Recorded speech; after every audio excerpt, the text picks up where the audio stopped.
to be all that comes today, so there's plenty of cookies and coffee. Usually May is not, unless there's some big controversy, then it's not allowed for folks that come. But I hope that those of you that are here will feel free to engage. We typically have been having people stand around, but we've got some chairs. If you go, we got more chairs in the back, so if you don't want to stand or you're not able to stand for a long time, please have a seat. And if we need more, we can get some out, not a problem. Today, we have two sponsors, Scott's Carts Plus and Secure Roofing, and they are supplying the refreshments today, the cookies.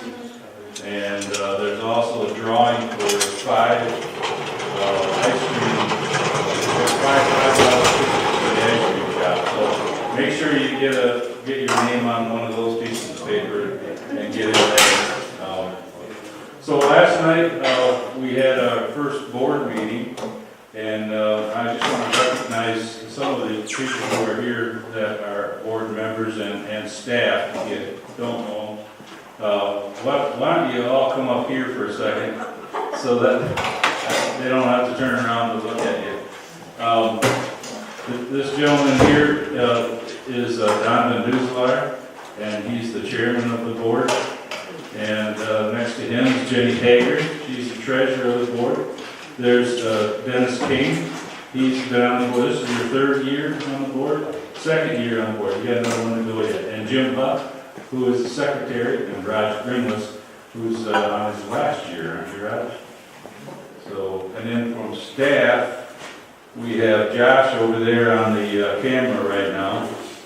Josh is our manager of marketing and communications. Got Keith over here, who is the director of security, and he's dutifully putting up some chairs. We have Nikki Hogelwind way in the back. She is director of recreation this year. She took over for Mary Applehoff. So make yourself acquainted with those folks if you have not. We've got some microphones. Josh has asked that we use microphones so that it can be picked up on the video. Last year we attempted to video as well, and we didn't always get the sound. So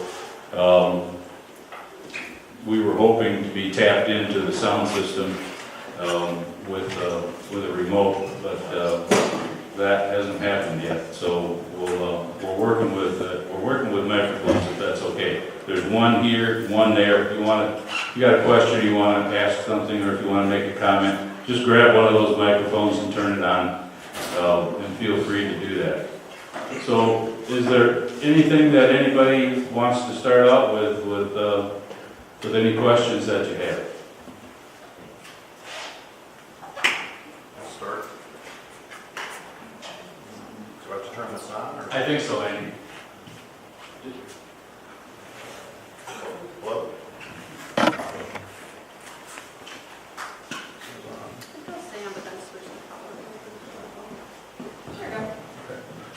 Follow-up question from the board meeting. You talked about the $4 million storm shelter. A couple questions. Does that building have other potential planned uses other than just for a storm shelter? And then secondly, if we put that building up, does that preclude the installation of other additional buildings like an indoor pool building or other buildings that we might build also on that site? Good question, Andy. Yeah, the building is loosely being referred to as a family recreation center. Because the intent would be to use it for events, for like karaoke. It would be a larger venue for karaoke. We could even, we don't know, we could have these kind of meetings in there. There will be, right now, tentatively, there's walls on paper, okay, but the walls represent probably a couple of food areas where there might be food inside. What else is in there? Possibly the library, some meeting spaces because we're really short on meeting rooms. So The large areas, there would be one on the upper level, one on the lower level. Those have to remain, we can certainly use those areas, but they have to be able to, whatever's in the middle of the room or in the room has to move off to the side to allow people in. But as the drawings are right now, they hold about 1,100 people, so. And then, you asked me also if we could add to it. Yes, it's built in such a way that there can be multiples of these units added to it on either side. So an indoor pool building with a connector would be a good has been talked about, would be a real good possibility. So there's, yeah. So you couldn't build like on one of the floors, like an auditorium type setting with fixed seating where you could hold chapel services and these kinds of meetings and board meetings, or where you have fixed seating, because that would preclude getting enough people into the building? Correct, yeah. We could have movable seating like we do here, but we could not have fixed seating. And because then, yeah, it has to be clear seating. Even in the restrooms, if you've been over to the new CCs, the way FEMA counts their square footage requirements, which are 5 square feet per person, 10 square feet for handicap, they do not allow us to use the space inside the stalls, or like a shower stall. If you've been in the handicap shower stall there, it's probably 200 square feet. We can't use that space. Now, in the event of a storm, certainly that space would be filled. But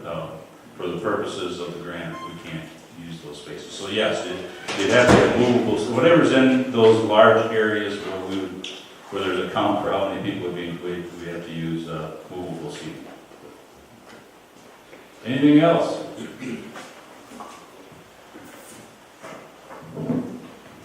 Yeah. Is this working? Yep. Okay. I'd like to take up the issue of pets. Speaking of this shelters, bringing pets. In the last footprints, it stated quite clearly what we can and can't do. And yes, we can bring pets, but only in a carrier. And on the opposite side, what we can't bring is anything large to take up space where a person might be.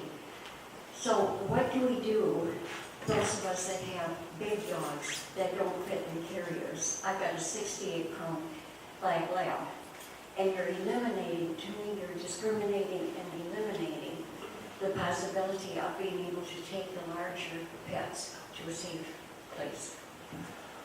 You're talking about the storm shelter, Yes. right? Okay. Yeah, I will be upfront with you and tell you that human life is more important to us than animal life.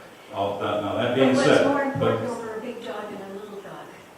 I'm talking about human life over animal life. That being said, if the grant is approved for the next building, there's a good possibility that there could be a designated area for dogs and cats. Also in one of the CCs, Ben is talking about there's a space that we weren't aware of that's full of rocks right now, but in CC 11, that could possibly be an animal shelter. So we're not forgotten, but right now things are as they are. Then say a tornado comes along 3 weeks from now, my pet can't come. According to what you told me, no. Okay. Keith, did you, is that in your I article? didn't see that, it wasn't my article. And it's in the footprints. Okay.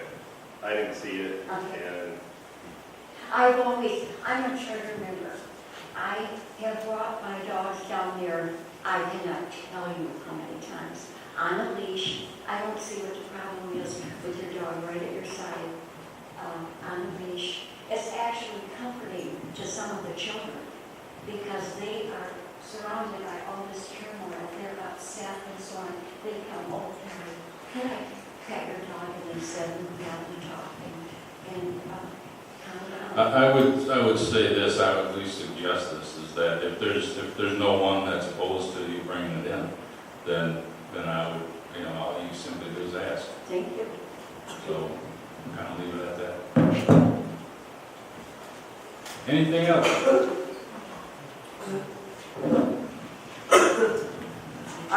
I'm in phase 2, and when I stand out on the playground there and look around to I'm on 815, so I'm on the channel side.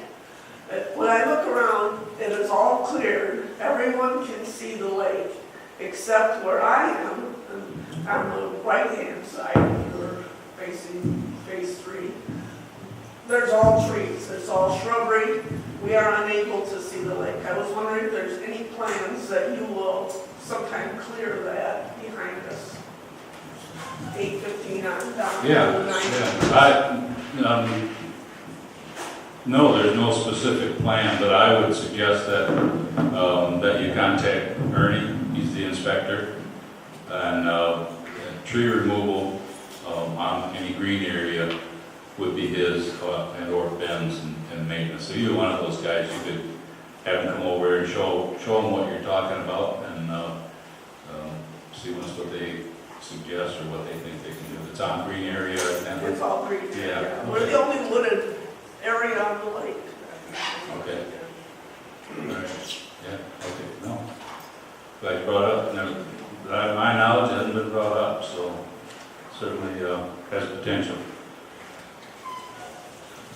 Yeah, I got asked about a bad rumor going around about you involving cats that was caught in a cage by the rangers and left to freeze to death, and the subsequent handling of it by you, where the Allegan Sheriff Department no longer wants to service this area.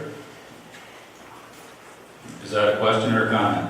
It's a question and a comment. I want your side of the rumor, so we can clarify it. We get along, first, let me start with Allegan County. We get along fine with them.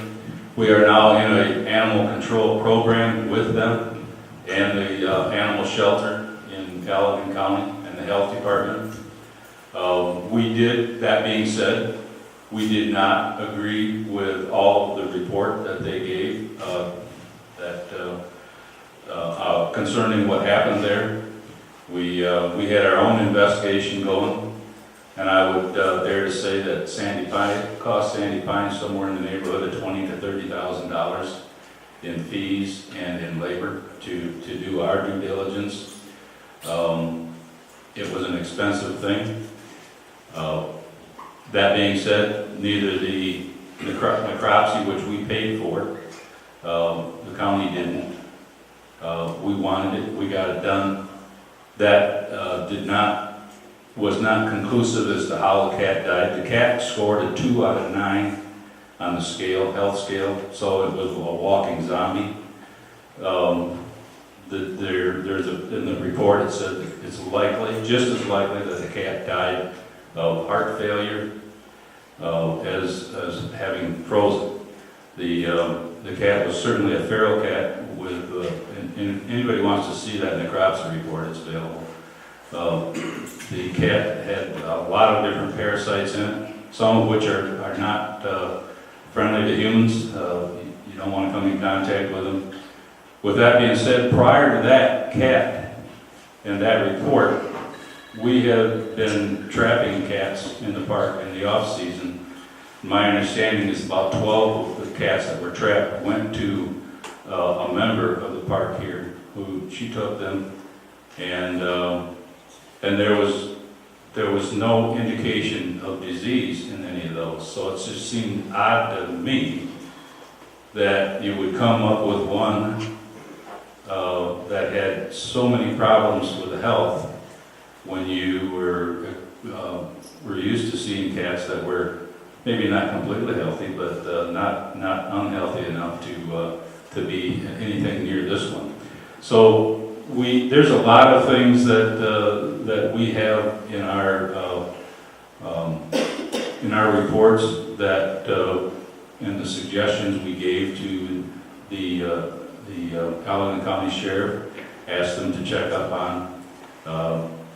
But it wasn't, I believe and I understand, it's not a high priority for them. But they, the report that they issued was neither fair nor unfair to Sandy Pines, but it was what it is. So that being said, again, we don't always agree with our spouses, we don't always agree with our best friends, we don't always agree with Allen County Sheriff Department, but we're going to continue to work with them as we are, because we need them in the future. As far as response time is concerned, that is a concern. And it's not just because, not since this issue this last year. We have the same thing in Michigan State. Their response times average anywhere from 38 minutes to an hour and a half. Hour and a half? Yes. And I'm not gonna tell you any specifics, but our folks here have handed both departments complete reports, evidence, and the people, and they walked away. There's not a lot of incentive for law enforcement to help Sandy Pines out for whatever reason. I don't know where that came from, but it's certainly not for anything over the last 6 years. So maybe before that, I'm not sure. Keith's aware of it. I'm not sure that he knows either. But that being said, again, we are doing our best to work with both of these departments and the DNR. And at this point, we are working very closely with Allen County with the animal control. I think it's more the idea that you're live trapping animals and you're not checking them and you're letting the animals stay in the cage captured, whether they died of the parasites he had or died because of the cold or died of starvation. It's cruel and unusual for those animals. And you're responsible for that. I mean, if you can't keep your rangers doing their job diligently, then you shouldn't be doing it at all. We have a complete policy, which you're welcome to stop down at the station and see me. What I can tell you is if there's any rumors or anything that there's negligence with us not checking traps or anything like that, that's completely false. There's accountability at multiple levels, and all the employees are held to those levels. We have an entire policy that has been enacted along with Allegan County Sheriff, Michigan State University Pathology Services, Allegan County Animal Control, the Allegan County Health Department. It was a collaborative effort, and we follow those guidelines to a T. We actually have specific procedures where not only is the time that if the trap is placed, where the trap was placed, by who, at what time, with a continuous log of that trap is checked at specific intervals. And our intervals, as compared to the DNR guidelines, we check them 3 times for what the DNR guideline says the trap should be checked once. And there's written documents completed on every time there's a trap placed. So, I think in some cases what you've perhaps heard is a lot of innuendo and not a lot of fact. And again, I welcome anybody to stop down at the station. We are transparent with anything involving our animal control policy, and people can stop down and come in my office, and I'm more than happy to show them, here's the guidelines that we follow. And how often are you checking the traps? Every 8 hours at a minimum. Every 8 hours. And so you're saying the cat was captured and within that 8 hours it died and froze? I'm not commenting about the prior cat. Like Gene said, what the necropsy report indicates is that there is no cause of death. I understand that, but for even a small body like a cat to freeze to death or freeze and become frozen, it sounds like more than 8 hours. I know it's January and it was cold and they can happen quick, but to be captured and die and freeze within 8 hours that you're saying, that doesn't sound reasonable to me. You can say you check it every 8 hours, but it doesn't sound like that happened at that particular time. Yeah, I think to say that the cat was frozen prior to death, there's nowhere that can be documented. Is it possible that happened? Yes, it's possible. If it did, then that's regrettable. However, there isn't anything to say that that is exactly what happened. All Our right. policies and guidelines, All right, again, if he even died of other conditions, the heart or the parasites or whatever, it was in that cage long enough to freeze. And that, I would imagine, take more than 8 hours. well, again, sir, there isn't any documentation that, and there's been all kinds of agencies involved in that investigation. Anybody here, anybody in the park is welcome to view that necropsy result. And again, what that report says is that the cause of death is undetermined. What you can say conclusively is that the body of that cat was frozen at the time it was discovered. What nobody can say is that that cat was frozen prior to death. That's the point I'm trying to make. So, I understand that, but the point I'm trying to make is that in less than 8 hours, the cat died and froze. And so I'm saying, or suggesting that perhaps it wasn't 8 hours that those traps were checked. and again, I can't comment on that. What I can tell you is that since that incident occurred, that we have rigid guidelines, rigid policies. And not only do we have those policies, but all those policies were scrutinized by multiple agencies. The DNR, the Sheriff's Department, Allegheny County Animal Control, Michigan State University, the Health Department. They weren't something that we just came up with and said, well, it seems like this is a good way to handle this. We engaged multiple other agencies to come up with a best practices to prevent anything like that from happening, from occurring again. Although, again, we can't say conclusively, nor can anybody, what exactly happened there. There were some things in that investigation that, as Gene referred to, that are inconsistent. That trap was not originally at that location. That trap was in a completely different area of the park. And from our investigation, none of our staff ever relocated that trap to where it was found. You can draw your own conclusions to that. But there's other facts there that indicate, at a minimum, the possibility that that was orchestrated. That's I guess as plain as that I can be on it. So that absolutely cannot be ruled out.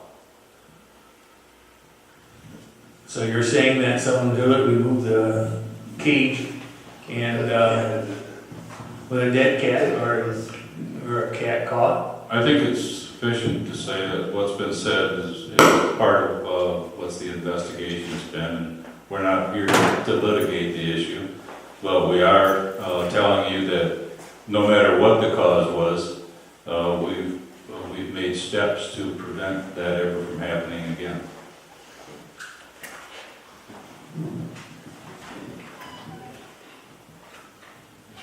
Anybody else? Just one comment on this, and then I have another question.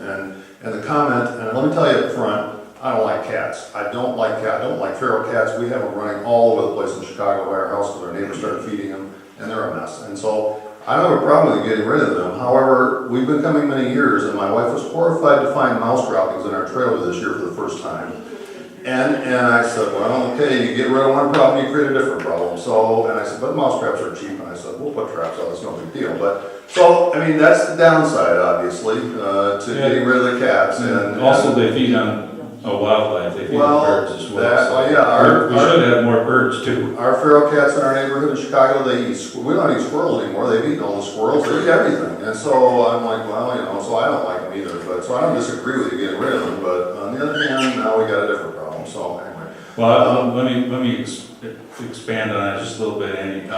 And I appreciate your comments. The reason we're continuing to trap, and I don't know if we're going to trap during the season or not, maybe it's going to be an off-season thing, is that we received letters from the township and the health department indicating to us that because of what was found in the cat and in the necropsy, they're telling us we have to trap cats. Now it's not an option, it's an order. So, well, from Salem Township, it's a request, but we have, they went as far as making a resolution and having their board vote on it, and that was sent to me. So there's, it's not just us wanting to get rid of cats. Whether you like cats or don't like cats really isn't the issue, it's the health of the park and the membership. So go ahead, what's your next question? The question was a follow-up from last night. There was a lot of talk at the board meeting about committees. You know, how do I get on a committee? What are the rules for a committee? What are the rules for being on a committee? How come the committees weren't told that they needed to put the stuff in advance of the board meeting? Where are the charter for the committees? You know, who's on the committees? How do I contact the committees? There was a lot of those kinds of questions. And so I pulled up the website and I looked at the website and I see a lot of problems. First of all, the committees are listed on the board of directors webpage. I know that, most people don't. If you went to our members page and you went looking for committee information, you wouldn't even be able to find it. And that's problem number one. Then you go to our search engine on our webpage and you put in rules committee. Search engine in our webpage is a piece of junk, I can tell you. It doesn't work very well at all. If you don't put that in quotes, it'll find every webpage that has the word rules and every webpage that has the word committee. That's not what you want. So again, it won't find what you're looking for. Then even if you did find the board of directors webpage, all you see there is a list of the committees and the chairperson's name. Period. That's it. How do I contact those people? I don't know who they, I don't have any way to contact. I could call Kathy and she could tell me how, but that's sort of it. So my comment is, I think every committee should have an email address. Rulescommittee@sandypines.com, techcommittee@sandypines.com. If I want to contact the committee, I just shoot them off an email and they can respond to me and I can get a hold of them, etc. It's simple. And at a minimum, I'd like to see at least the site name, the site number for the chairperson on the webpage. Then at least I can go to their site and talk to them directly if I know. That's why we won't do it. That's why you won't do it. Well, no, there's a privacy issue there we have to be careful with.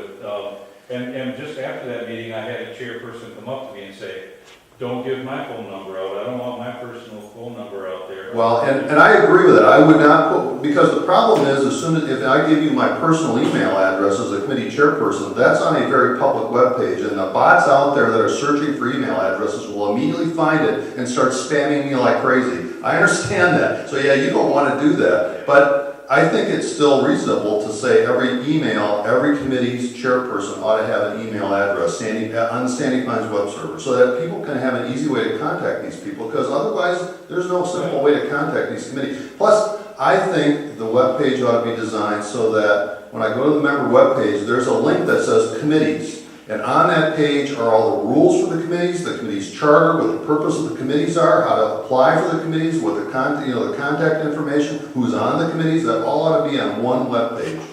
And it'd be a lot simpler, in my opinion. It'd be easy to find. So, I mean, that's my suggestion. That makes sense. It's a good suggestion. I think that the website, I didn't realize that it was under the board, and you're right, it should be on its own. As far as the chairpersons, we do have a couple of the committees, not all, but a couple of committees have their own email address, like rules chairman at sandypines.com. Do you have one, Dennis? Safety and security? I did till I inadvertently canceled it because I didn't know what it was. I Oh. never got an email. All right. So I think your suggestions are heard, Andy, and we'll talk to Josh on next week, and we'll see what we can do there. Because what you're suggesting shouldn't be hard to rectify. So thank you. I'd just like to say that after the meeting last night, several people came up to me and said, if you're going to put my name on the website that I'm serving on a committee, I will not serve. People don't want that information out there in the public. I think if you have the chairperson, and maybe we have to set up an email box for chairpersons of committee, so that at least, the members can reach that chairperson, and then from there, then the committee member can say, well, if someone asks, they want to know where I am, or my phone number, or my email address, they can say, I don't want that out there. And they should be able to have that privilege. Secondly, about maybe the documents that govern First of all, everything begins with the bylaws. And the bylaws are very simple. It just says that the board can create and appoint and relieve committee members. So right now, we have probably at least 6 different documents governing committees. And we should just have one, okay? And some of those were developed a number of years ago. Some of them, by the way, were never approved. At least, when I looked those up, it doesn't say adopted. It doesn't give a date that maybe it went before the board of directors. So we're trying to correct that. There should be just one document covering our committees. And of course, it all comes from the bylaws. And the bylaws don't give detailed instructions at all. The detailed instruction will become policy that would be developed by the board of directors. And that's what we're aiming for, to accomplish that this summer. We have to simplify the process, so there aren't a lot of questions that come as to, what can they do, what can't they do? We just have to clarify all that, and we're working towards that goal. Thanks. Anybody else got anything? Yes.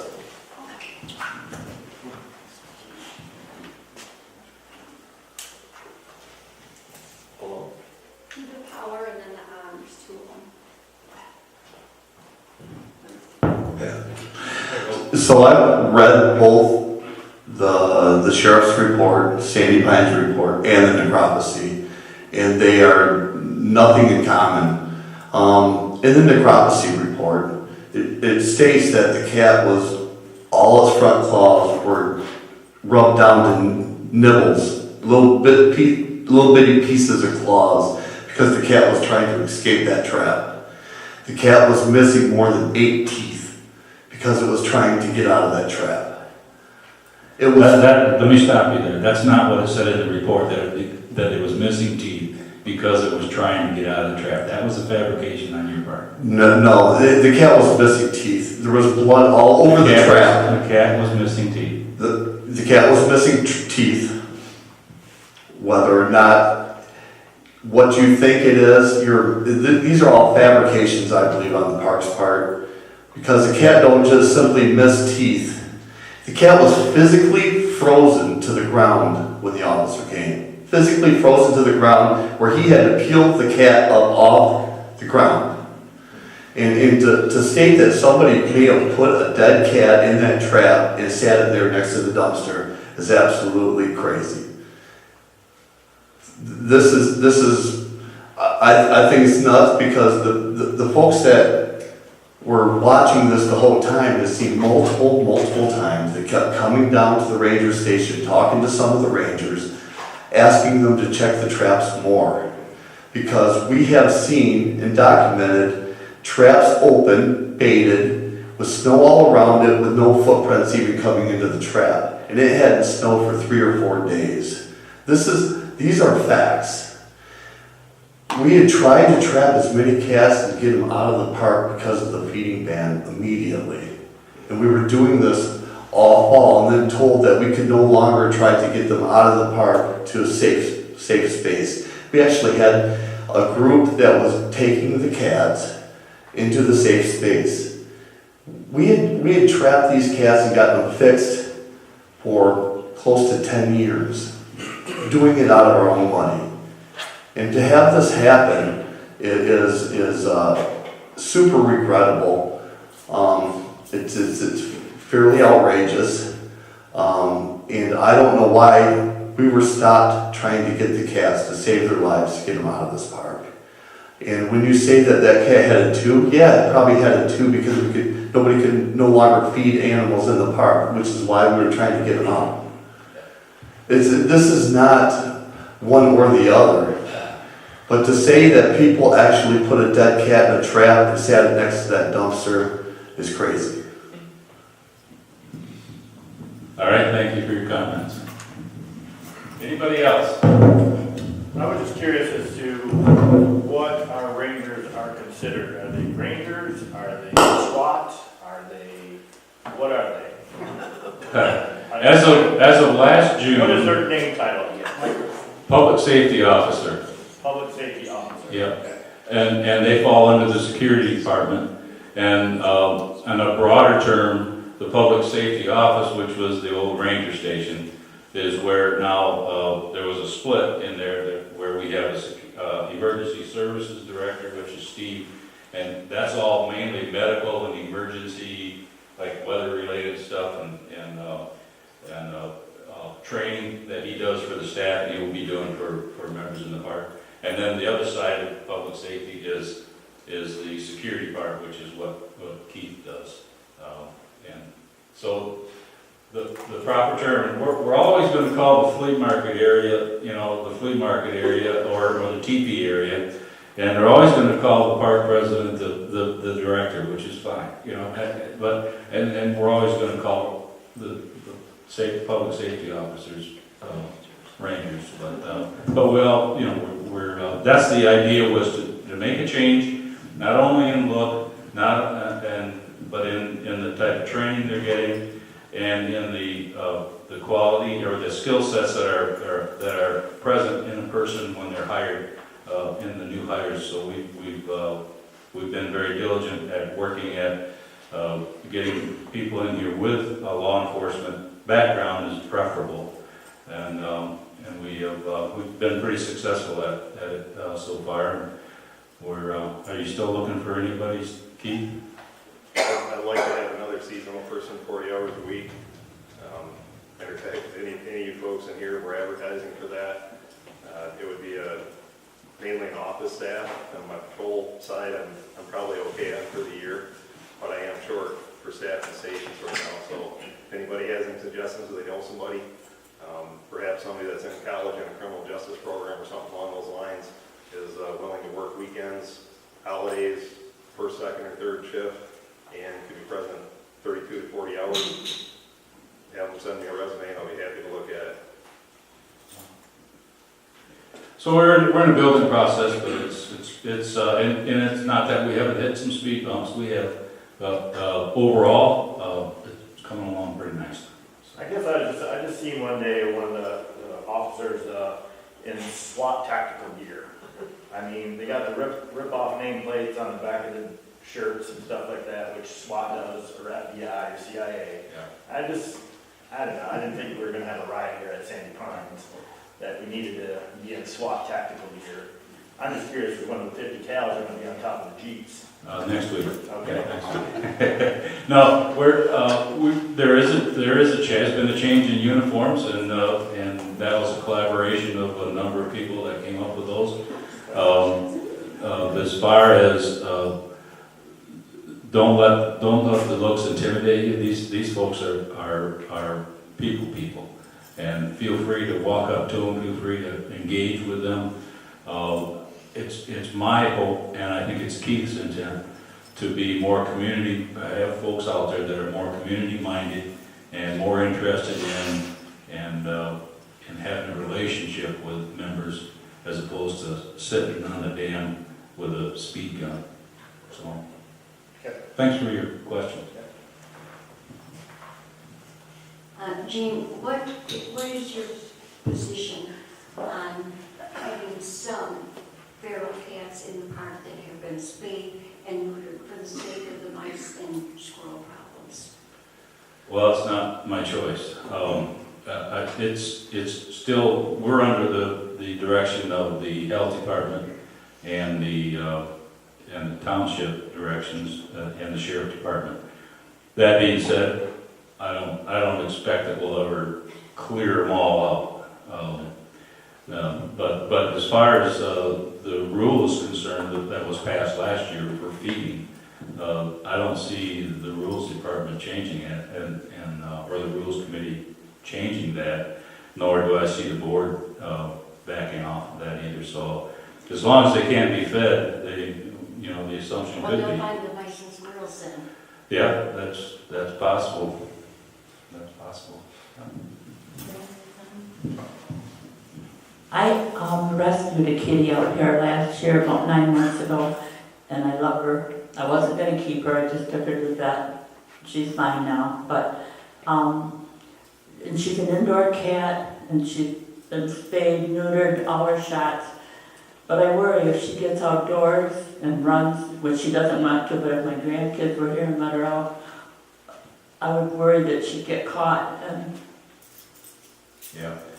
Well, again, based on the rules, a cat or a dog or any pet has to be on a leash, so if you let her out, then I would suggest putting her on a leash. They sneak past them. Yeah, they're kind of sneaky, aren't they? Gene, I came to talk to you. I came to talk to you about the cat situation. I was the one, you remember, that took the cat, that they all were healthy, there was no health issues. So, since we're seeing that there isn't, the majority other than the one was unhealthy, I would still like to see the park go back to a trap neuter release. As far as the Salem Township, me and many Sandy Pines people and Salem Township people did go to the meeting. And we did talk to not just I don't know if he's the speaker or the head guy, but the whole panel. And they read the paper that they sent to you, and it does not state in there that they want you to remove all the cats. They just want, because it got so much publicity about the dead cat, they want to make sure there's a plan so this doesn't happen. And because people were attacking them too, like, make Sandy Pines take better care of their cats. So they were not opposed to doing the trap neuter release. And also, I have worked with and talked with the animal shelter, which is ran by Fishbone, and they highly recommend that we do the trap neuter release program. They are not against it. They would prefer that rather than you hand them over to them. They have no choice other than to put them down because they don't have enough room to do a feral cat program there. Well, that's new news to me. I have talked to the supervisor, Jim Pitch, and after he had sent me the letter, and the letter was pretty clear to me that they can't tell us what to do, but they highly suggested what we should do, and that's what we went by for that. That being said, that isn't our only reason for doing it. It came from the Allegan Health Department after the necropsy report and the Allegan County Sheriff's Department. They said, you're no longer going to trap and release. We're going to now that may change. That may change if they see enough healthy cats being picked up. They may let us do something different. But to my knowledge, we're going by what I'm aware of, and so it's not. I don't go by the animal shelter. I go by the sheriff department and the health department. At this point, we will not be releasing them here again. Okay, I'm hoping that the board, and I will be talking to the Rules Committee too, would change their mind and relook at all the information that has been put out about that. I would hope that you would reconsider the situation. And then, anyway, that's just a statement. And then the other thing is I wanted to ask other board members is being here last night for the meeting, I was wondering what your opinion was about adding more board members versus just leaving just a few that you have. Could each of you tell me are you up to let's let that happen? Or just your opinion on it? In the bylaws, there are 4 different options. And one of the options is to allow the vacancies to exist until the election. So we are not that far away from the election, and so they can be appointed, they can be left vacant. It was just an option, and some of the board members felt that we're this close to August, we'll just allow the vacancies to exist. What is important is that we have an odd number on the board. And you do that so you can't have a tie vote. If you have a tie vote, whatever action you're planning on taking, it just doesn't go forward. It's done if it's a tie vote. So we have 7 members, and that's the thought on the board at this time. But isn't, I'll give the opportunity if anybody else would like to speak. but couldn't we have 2 more, and then that gives us have more opinions of people on the board, instead of just having some that may just be green and going along with others, they might have more of a voice to speak up. If the 2 quit and there is other people that are willing to stand up for our voices, shouldn't we be able to have that? I mean, I don't get why we would not want to do that.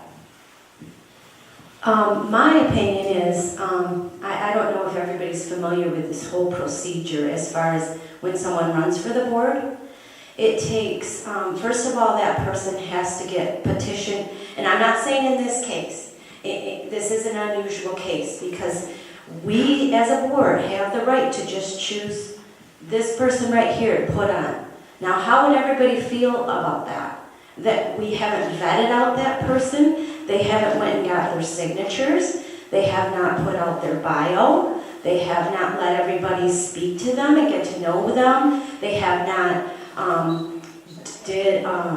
done a meet and greet like we did. This was a several month process when you want to run for the board. I'm saying in a normal circumstance.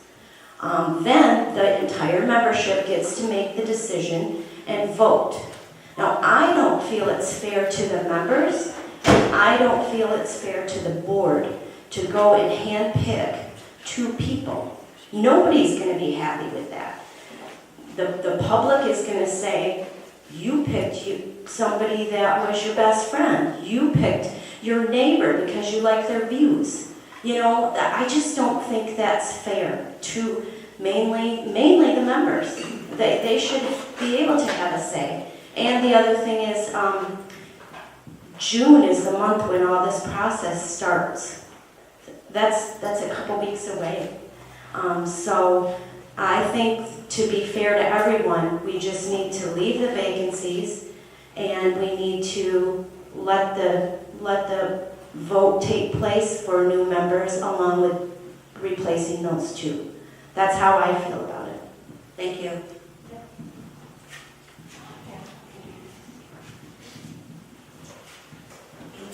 Okay, back to the cat issue just a minute. Could I just, before we go there, when I went back and reread the rule about, that we have 4 options, it struck me that that whole section of the bylaws is very ambiguous. And it struck me that the Rules Committee really needs to revisit that and propose a clarification of the rule that says if it's more than 120 days, you have to fill within 30 days, but then one of the options says you can do nothing. I mean, to me, that's just that makes no sense. So to me, it just struck me as that really needs to be visited by the Rules Committee. We need a clarification so that in the future, if this happens again, we're not stuck with people arguing about what the rules are. Another good point, Andy. Another good point, Andy. I want to go one further and say that the Rules Committee would be no place to have this done. This has to be done by legal counsel. There are issues, not only the ambiguous issues that you're talking about within the bylaws, there are requirements within the bylaws that would require Sandy Pines to do certain things under federal law, under the bylaws that are not now required under federal law. So in one sense, we're holding handcuffs on ourselves in some of these cases. So that the whole bylaw segment needs to be looked at, and I've talked with Don about that a little bit in the off season, and we've had some discussion with our legal counsel, and so I would expect that if we can get an off season where there's no other big controversies, we can put him on that for a while. So, but you're right. There's differences. There's opposition between the bylaws in some cases and the rules. So they don't all agree. This is a compilation of rules and bylaws that have come over, 46 years or something like that. And not really been, it's no one's fault, but no one has watched over it closely enough. So, thanks. Hello. This is going to be for Keith. Okay, I took in a feral cat last fall when all that issue started. And just for this lady here that is worried about her cat, of course now this feral cat I have is an indoor cat. Okay, I won't be letting it out. But like her, now back at St. Pies, my cat knows this is his home grounds from last year. And it has tried to get out once. Of course, I got it back in. My question is to you is, are you gonna be, if you caught a cat in your trap, are you gonna have it checked for the microchip? Because I got this cat microchip. And will you then let the owner know we got your cat? I believe that would take place because when, if we have a cat or any domestic animal, and we recover, I couldn't tell you how many pet calls we want.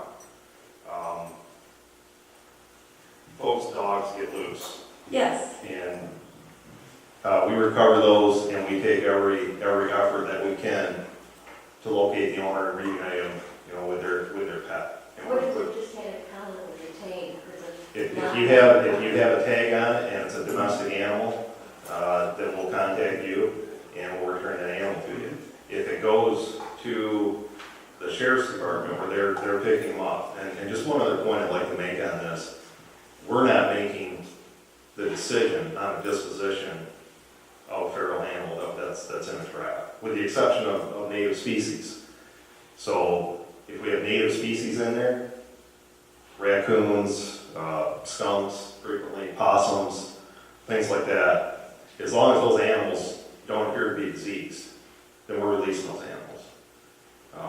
But with respect to a feral animal like a cat, those animals are turned over immediately to the sheriff's department.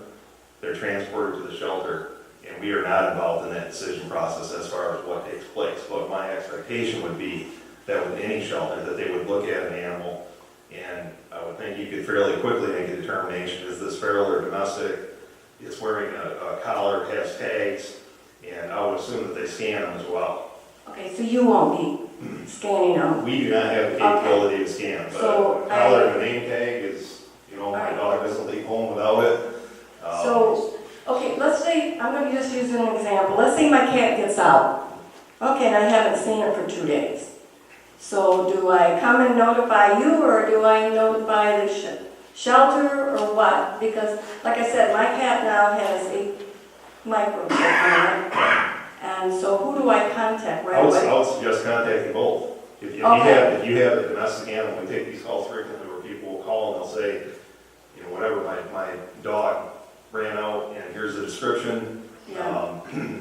We put that information on a communications log, and that way if we do locate the animal, then we know exactly who to call. So I mean, we probably almost everybody in here has pets, and we all care for our pets. And I would suggest calling both.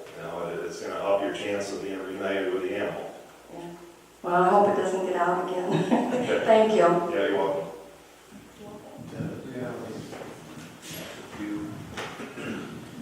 One more thing on the cats. It's like my dogs have always had collars on them, and on their name, I not only have my name and my wife's name and our phone numbers, but I have my site number on it too. So if somebody finds my dog, chances are they're going to bring it right back to me. So far, I've been lucky they haven't gotten away, but I know that animals take off like that, and the best thing you could do is put a collar with identification on it.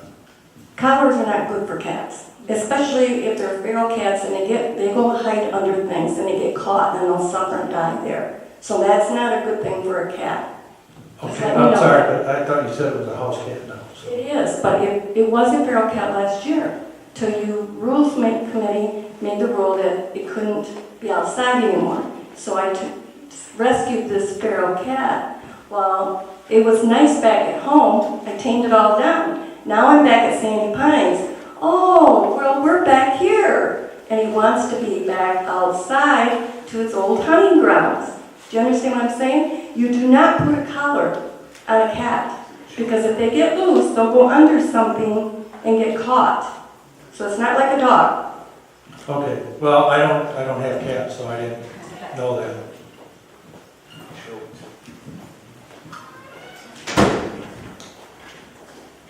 Just a couple of questions. Rumor is AT&T is going on the cell tower. True, false? True. Excellent. Okay. Probably, I was told, Andy, that probably wouldn't be till August, so for those AT&T folks, it won't be a lot of help this year, but at least they're going on the tower. The Marty DeVries incident and subsequent resignation from the board, and there was a whole investigation. And I'm not aware that we ever heard of anything that came out of any of that. Did anything ever result of any of that investigation? No, there was an investigation, and there were some leads toward, in a direction, but not sufficient evidence to bring it to the sheriff department, my understanding. Is that right, Keith? Yes. Okay. And then during the off-season, we had a conversation about the board meeting every month, and the need for that, and why, and the need for changing the bylaws that say you have to have on-premise meetings, which to me is ridiculous in this 21st century that we need to do that. Meet Now, WebEx, there's a lot of, and I use them every day to meet with people all over the world. They're great tools, and there's no reason the board could use them too. So I don't know if is that being pursued? Is that going somewhere? Yeah, hey, you're right on today, and you're hitting all the, you're good. Yes, that bylaw revision is being drafted up as we speak. And you're right, that is 19th century stuff, to have everybody meeting. And the board ran into that this off-season, this past off-season, where that became an issue, and it's still an issue of consternation with some. That being said, I would like to see happen, if not on a monthly basis, at least every other month, so that we could get these financial statements posted on the website in a more timely fashion. Right now, the board just approved August of last year through March of this year. So we've got 8 months worth of financial statements that have been sitting there waiting to be approved. WebEx is exactly the quote we're getting for WebEx from Hungerford Associates out of Grand Rapids, who does our IT stuff. I've got an initial quote on my desk. I got it from Josh, I think on Wednesday or Thursday this past week. And unbelievably, it's pretty affordable. So what the plan now is that we would set one up in here for town meetings like we're doing here, and then one in the conference room for board and planning meetings. Thanks for bringing that up, because we are going to get back into the 21st century here.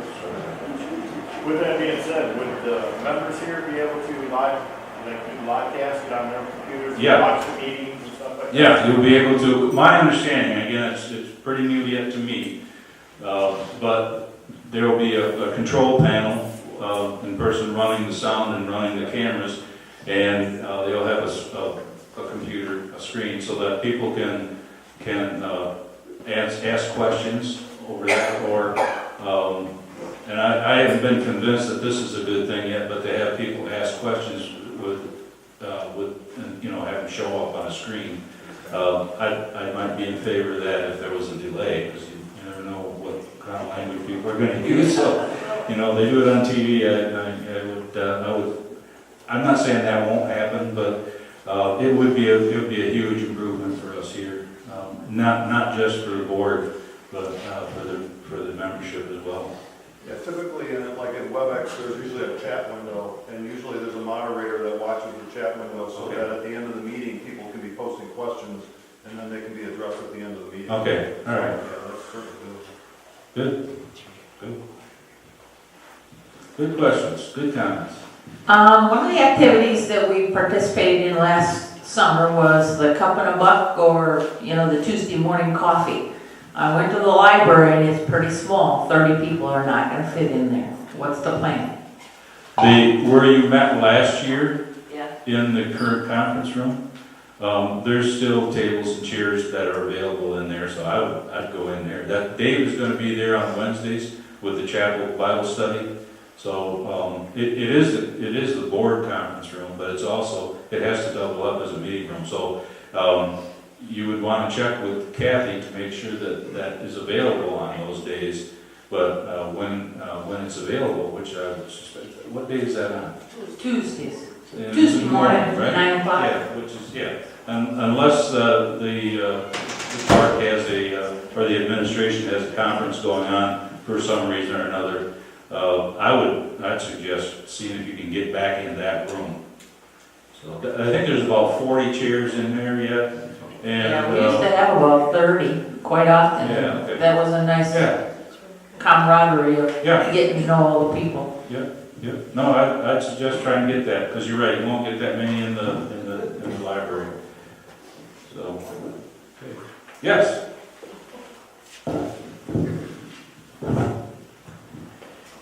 On the question for the public safety here, I understand there's changes in the safety department. Part of it was to better be able to respond to human emergencies. If that's true, can we expect the Rangers to be carrying things like AEDs and EpiPens? Yes.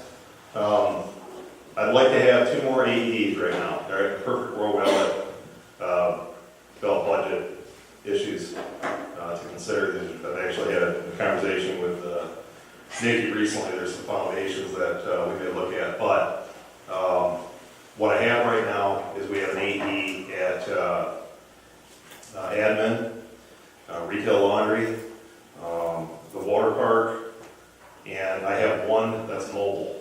I would prefer to have more than 1 that's mobile. Now, even in a worst case, and at our station. So in the event that there's an AED needed, that station is always staffed, and I can put one on about any scene in the park very quickly. Again, I would prefer to have all my patrols to have an AED in them as opposed to just 1. So that's something that's being looked at, and I'm sure that anybody in here that's got a medical background knows that the key to surviving a critical cardiac incident is access to early defibrillation, preferably inside of 4 minutes. The sooner the better. So they are available. They're dispersed throughout the park, and 1 that's mobile. I would prefer to have 2 more. That's been discussed at budget meetings and so forth. And as far as some of the other medical resources, a lot of you folks know this. I don't mean to bore you with it, but we do have multiple paramedics on staff, multiple EMTs. I have a number of medical first responders, and everybody at a minimum has CPR and AED. And we do respond to a lot of medicals, and it's certainly a focus for us that we're able to, because number one, we can get there quickly. I can put a car on the scene typically in under a minute most of the times, and all the cars have medical equipment in them. How about the EpiPens? I'm sorry? How about the EpiPens? EpiPens? Yes. So that's going to depend on if the person has their own EpiPen, then we're going to assist them with administration of that. During the summer, a lot of times Wayland will leave an advanced life support unit across the street. If that's the case, and we have the right staff here, then we have access to all your ACLS drugs, including epinephrine, and we use that. We used that several times last year. If I could do that all the time, these are good things to bring up with Steve too, because Steve also works for Wayland EMS. But we had an incident last year involving a substantial cardiac incident, and by the time that Wayland EMS arrived on scene, we had that person completely, we call it wrapped. ID started, 12 lead EKG completed, everything was finished, and all they had to do was switch trucks. So I'd love to have that here year round, but we probably can't do it we can't justify it in the off season. So if we have a allergy emergency, it's still true we should call Ranger Station first? No, do not call us first. Call 911 first. And the way that should work is when they're entering that call, when they're call takers entering that call, there should immediately be another call going out to our station, because again, you may be looking at an extended response time for Wayland EMS, or whatever first responders from fire departments, whereas we have the staff here. What we encourage people to do is not only to call 911, but follow that up with a call to our station at 896-9006, just to make sure that there wasn't any breakdown in communication between central dispatch and us getting that. Worst case scenario, And we monitor frequencies, by the way, as well. But as busy as our station can get, that would be certainly one of my worst fears, is that we have a medical emergency that's in the park, and there's some breakdown in communication between dispatch and us, and our staff is not notified. And I mean, that would be bad, because we have the people here, we can respond very quickly, and even without drugs, let's say it's like you're talking about, it's an anaphylactic shock issue. And obviously the concern there is going to be the airway primarily. Even if that person shuts down, we have adjuncts in all of our cars where we can bag them. So we have oxygen, we have OPAs, MPAs, and BDMs, bag valve masks. Worst case scenario, we'll ready for them until we get an advanced unit out here. And we've had that. We had that last year where we had a person. We had several of them. This particular one person was in anaphylaxis, and there was a fairly extended response. And we were out there for a long time with this person, and thankfully they did fine. They did get hit with multiple epidoses on the way to the hospital with the ambulance. So does that answer all your questions, sir? Yeah, thank you. Yeah, It's good to know in advance. Yeah, all right, thank you. I want to say yes, it was nice because I have a girl that lives in my home. She rolled her vehicle this winter 3 times within 30 seconds from our home. And the people from Sandy Pines, I don't know if it was you, all came over there and helped get her out of this car that I don't know how she survived in. But anyways, other than that, I wanted to ask you, I had seen something that was posted that in Phase 3, which where I'm from, that there was a golf cart that was stolen. Is that true? Did that? Is there a camera system? Because I only know of the one gate that goes into Phase 3 and out. Is the camera systems good enough to see, clear enough to see who comes in and out? Because this was like a 6-passenger golf cart, which I have, thank goodness I didn't leave mine over there this year. I took it home. And so I was concerned about that. Is the cameras clear enough to see? Were they able to figure out what happened with how that golf cart got out? No, and we have this periodically. We have carts that are stolen. Right, yeah. The most common scenario is we take a report of a stolen cart, and then we'll go into our wooded areas, into the nature trails. Typically, it's a bunch of juveniles that, as you know, most of these things are universally keyed, unfortunately.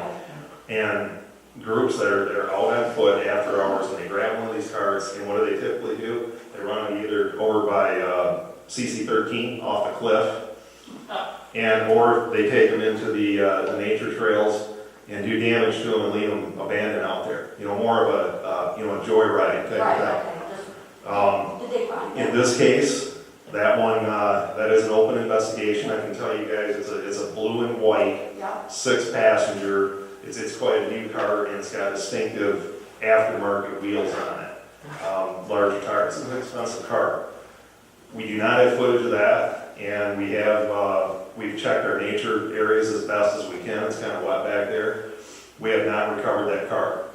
The good news on it is we tracked down where it was purchased from and records.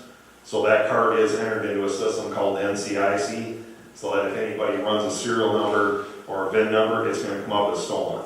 But if anybody sees that car, when it was stolen, there were numbers on it.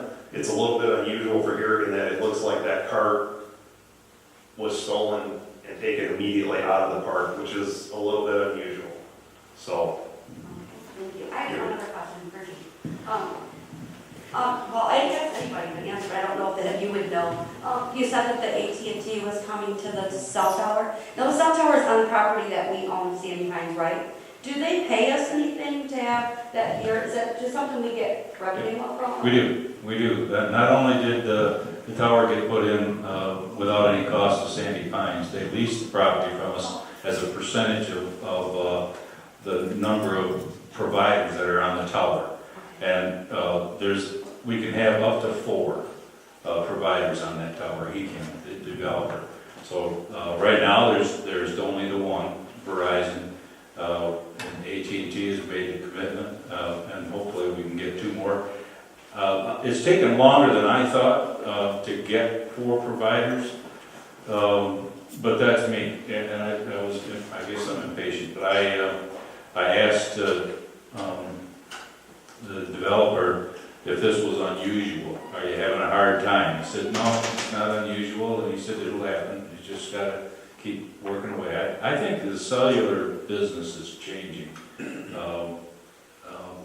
And I don't know just how or why.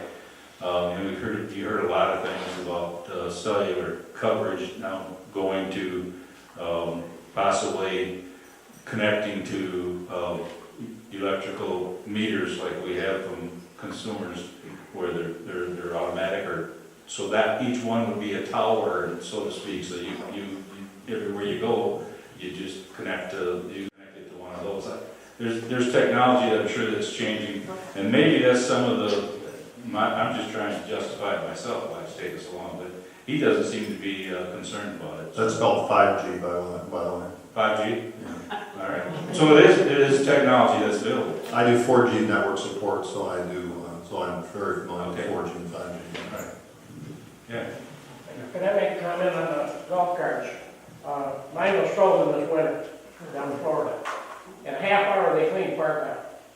Mine was the only one that had the serial number on. They can't put it in the system unless you got the serial number. I'm hoping that 90% of the folks here don't know. I'll bet you're right. Take your time and find it. And, put one other quick follow-up on that. The same thing for any items, large TVs, camera equipment, things like that.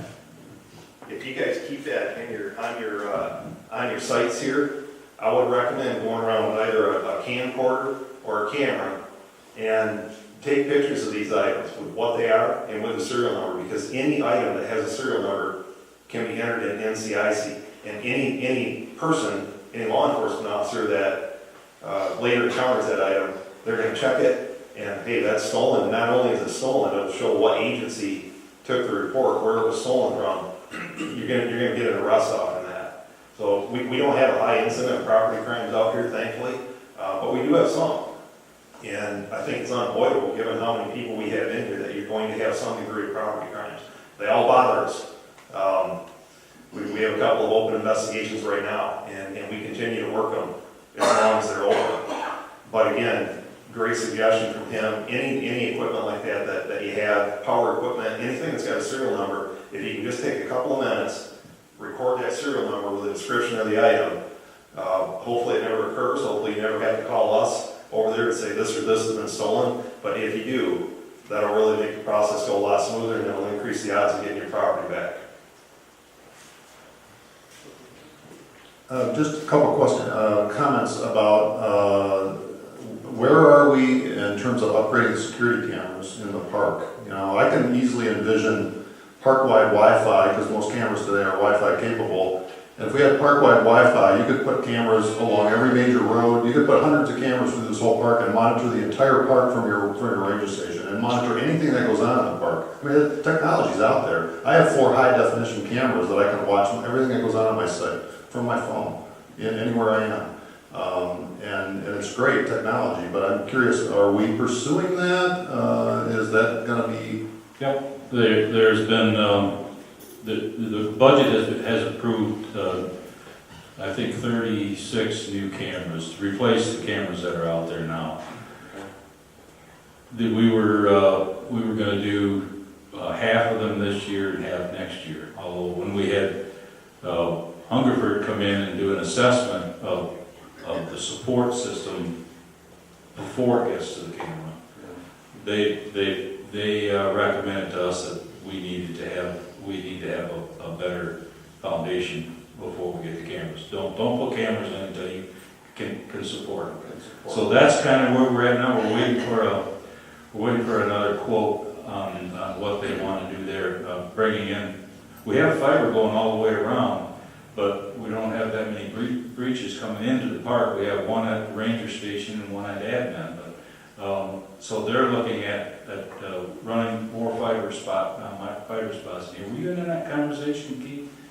I think they're talking about 4 or 5 more points coming in.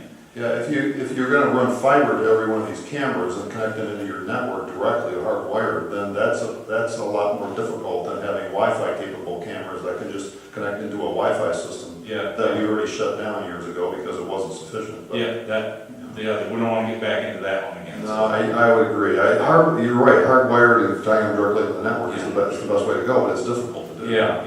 And my understanding that they're talking about is bringing it into a point and then going out from there for distribution. Yeah. So, would that may be hardwired, it may be wireless, but there would be more central distribution points than we have now. So that was kind of a setback because we were looking forward to having better cameras, but we better make sure that we pay attention to the consultant. Yeah, it's not, I mean, the cameras that I have are like $40 a piece, and they're extremely high definition, 1080p, cameras are not too expensive these days, but the installation, the infrastructure to support it is where the expensive is.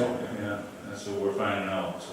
I also mentioned last year, and you thought it was a good idea, rangers reports or public service officer reports that would be in the footprints, I mean, everybody has questions like, what are the rangers doing all day long? What do they do? And it'd be good to have like a report that says, we did this, we responded to these emergencies, blah, blah, blah, and then people would know, okay, well, we understand what they're doing now. I mean, I think that would be good to kind of put that in the footprints. I agree with you. We have to be very careful that we safeguard any private information, because obviously we get involved in some things out here that are of a sensitive nature, and people have to have the confidence to approach the staff and know that if they're discussing a sensitive issue, that information is not going to come back to them. Having said that, I'm a proponent of transparency. I think that the more you folks that know what's going on in your park and what we're doing, the better it is for all of us. And I've had some meetings already this year, and a lot of times there's kind of a reaction once we go over, here's a month's activity, that, wow, I didn't have any idea that this went on, or that you guys were involved in this, or that type of thing. So I'm all for that information coming out, as long as, again, that the particulars of the incidents, the information is safeguarded. But my opinion is that good for everybody involved, that you guys know what investigations are going on, what types of calls we're responding to, and so forth. Good, thanks.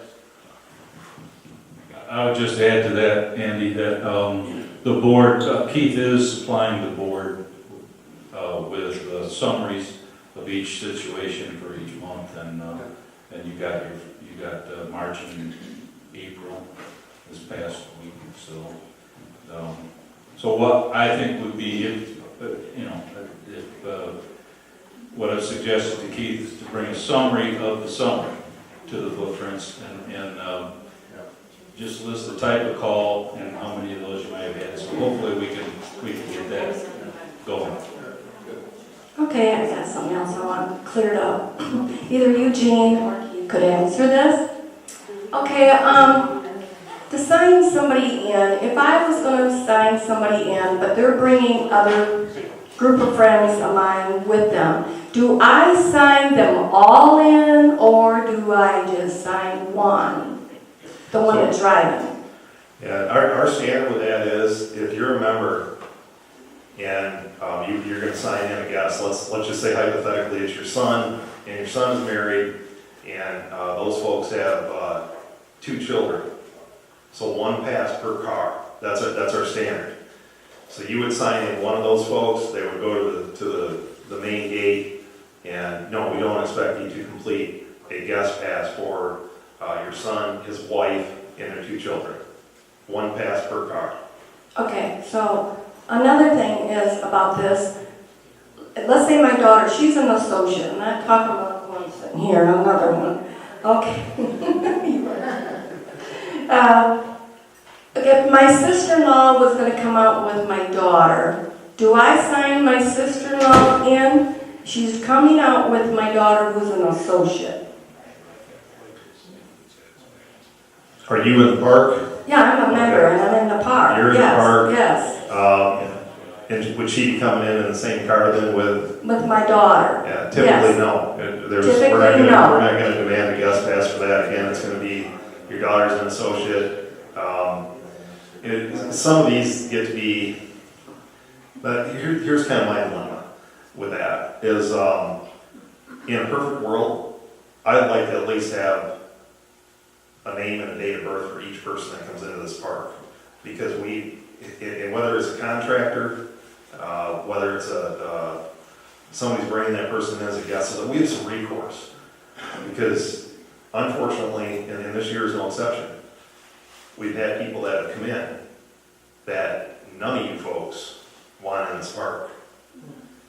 And yet you don't want to create an environment that there's an investigation every time a car comes through, and well, who's this person? And we're going to need this and this and this. But I think a lot of it just goes back to members being responsible and try to keep track of who's coming in and so forth.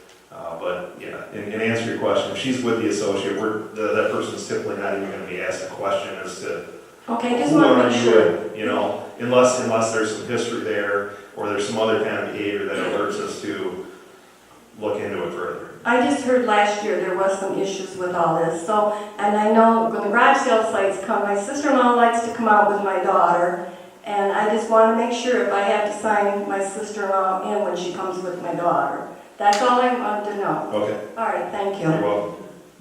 I think it comes down to consistent enforcement. I think, and it really comes down to the service officers' training, and that they're all trained to treat this the same way. Because I went to the ranger station last year, and there was 4 of you in there, and I posed the exact same question. What if my associate son and my sister-in-law or my aunt or whatever comes in the car, and immediately it started an argument among the 4 of them as to what the rule was. Oh yeah, that's allowed, no, that's not allowed, and I thought, well, okay, here's the problem. So, I think that's the real issue, is I don't care what the rule is, but it has to be enforced consistently. One ranger can't say one thing, and the other, some service officer, and the other someone says something different, so. Yeah. No, I agree with you, and there's been a lot of questions this year already as to what's your policy regarding deliveries, what's your policy if somebody's coming out just to give an estimate, and understand with some of that stuff, there is discretion.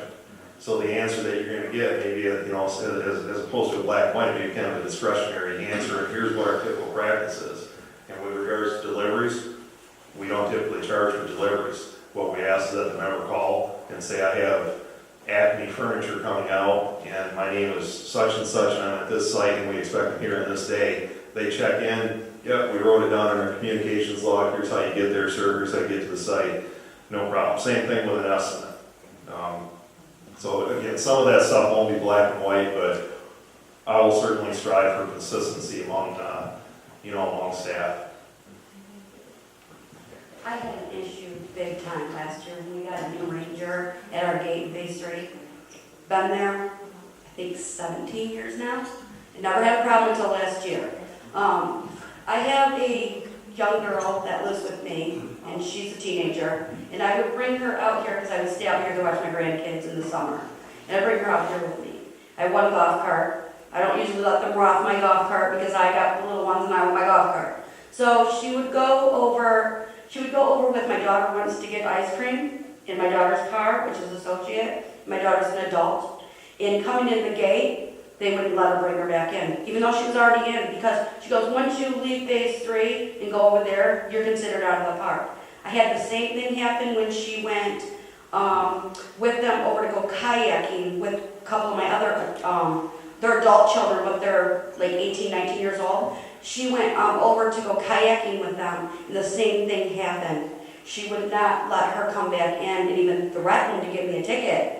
When she was already in the park, she had been there all day with me. I had this happen to me 4 times to the point that I left, because I have her living with me. She doesn't want to just, I'm out here all day with my grandkids doing the activities. She doesn't want to sit at my house, so I bring her with me. But she can't go off with my adult children to go and do anything on the other side, because it's considered leaving the park. This person was brought in originally as your guest, ma'am? Yeah, she would come in almost daily with me, okay. Yeah. But she would want to go hang out with my kids that are adults, but they're younger adults. Yeah. She'd want to go hang out with them, they don't have nothing in phase 3 for them to do. Okay. There isn't. They always would come over here, the 3 things they do, they go to the beach, ice cream, or go kayaking. Common things, because I have, whenever she did that though, the lady running my gate had a big problem with her coming back in, because she's coming in their vehicle with them. And we always went back and forth, like, you seen me come in with her this morning. You know, and it got so bad that I used to live out here for 6 months, I left. I packed up and went home because it became such a, she even called one of the other rangers over and they're like threatening to give me a ticket. I couldn't take care of the little ones and want to keep my golf cart and then let this happen. So I also heard that there was problems, but I don't know if this is fact, about people were having the same issue that live in the condos with their guests. Being able to come over, if they have people come over, whether they can come into the park or not. So I don't know with my situation, I didn't know how to handle it. I did go to the rules committee. It was near the end of the year. They said they were gonna further discuss it. I don't know what the answer would be to it, but what is your intake on my issue? My thought is that if you brought a person into the park as a member, Yeah. and that person was in your car, Yeah. therefore they're your guest, not requiring a guest pass because they're in your car, we're not gonna hold them prisoner in a certain phase. That would be my, you know, and the other thing too, I would say is the staff person that's out there, perhaps, maybe they do whatever the case may be. They're trying to do the right thing and enforce the rules. If you run into something like that, call over to the main station or ask for me. But again, I'm not going to require that somebody stay in a certain area because they're guests and refuse them admittance when they want to go back in. Yeah. I wouldn't really think that's reasonable. Yeah, see, that's, she did call somebody else over, and they came over. And at that time, it was a ranger that was Josh, and he didn't even want to hear what I had to say about it. He wouldn't even let me explain, and he was like, oh, we get on this right now, a $100 ticket. You know, and of course I'm very upset, because now I feel like you're threatening me when I'm trying to explain to you. I'm not trying to get away with something. I wasn't trying to get away with anything at all. I'd never had this issue before. Right. And, but I would tell the lady that was running the gate, I would say, because I would wave to her, as on purpose, it's like, hello, That's see the way us? it is over there. See Don't us? play with that phase 3. You know? Yeah. They get to know everybody. Yeah. That's, Well, they know everybody- by name, which is great. The gentleman that used to always run phase 3, everybody gets to know him. You know, so you bring him up goodies, you know, you get to know them. But then when you get someone new, and then it was a non-ending issue for me last year though with this. Well, come to me with it right away. Okay. If it's something, even if I'm not here, and it's something that's real troubling to you or whatever, my staff knows how to get a hold of me after hours, and they definitely do. Her reasoning was because, just to be clear, was because they weren't going across the street on my golf cart. They were going in the car. Like, she'd get in the car with my daughter and go over and get ice cream, or with one of my other boys or girls and going over the other side to go kayaking, and they'd come back over through the gate. And I can see where there potentially be a problem with that, because if a person comes in your car, then they're not entered as a guest. So Right. if the staff person at the gate doesn't see you come in, or they don't take notice, and it's impossible probably to take notice of everybody coming through. And then a little while later, another car comes through, who's this? Well, this person was a guest, and I you go know. to check I out the gather system, it's crap. and there is no guest, you know, under that. So, I don't know, maybe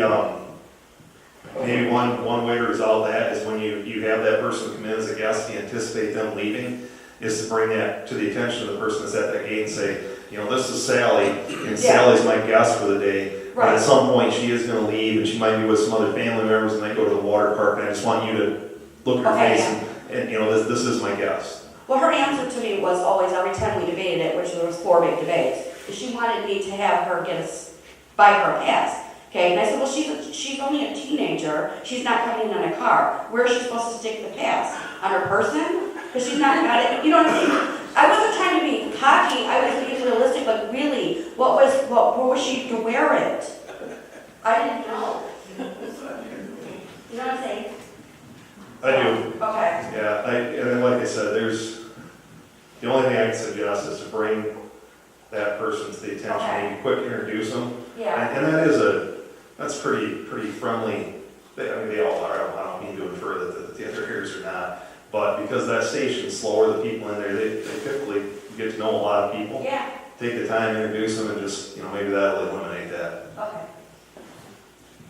Yes, sir. I just got it. Contractors list for Sandy Pines.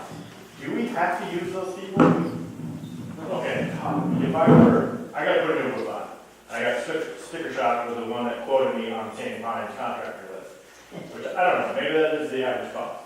How do I go about bringing the other people in here to give me quotes? How does that work? Or what do I got? Do I get a permit to make that happen?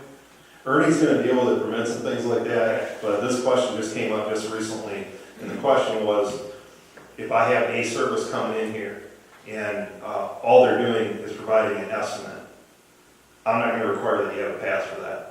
Because the person's gonna go in, they're gonna say, well, here's what's gonna cost her, and then they leave. And when they come back to actually do the work, well, then they're gonna have to have a guest pass. You're gonna have to have a guest pass for that. Yep. So the thing that I ask, if you're gonna have somebody come in and give an estimate or make a delivery, someone just call the station ahead of time and say, this is Bob, I'm at 284, and I have ABC warehouse or something coming in and they're delivering 2 pieces of furniture. Direct those persons to the main gate, and then we already have a piece of paper there on our log that'll say, these persons are going to this site to make this delivery. And then if it's contracted that you're gonna use to do actual work, then you're gonna need to get a guest pass for them. Okay, with that being said, if I go with a different contractor than what's on the list, are there any requirements that they need to have to do work here at St. Pines? I know mostly. Yeah, let's back up one step, and that is the contractor list. That list was put together for the purpose of letting the membership know that these contractors have provided Sandy Pines with proof that A, they will not bring any sexual offenders into the park with them. B, that they have proper licensing, and C, that they have liability insurance. That's really all it is. You're not required to use them, but if you bring in a contractor, those 3 things you're going to want to make sure, because you're going to be the responsible party, okay?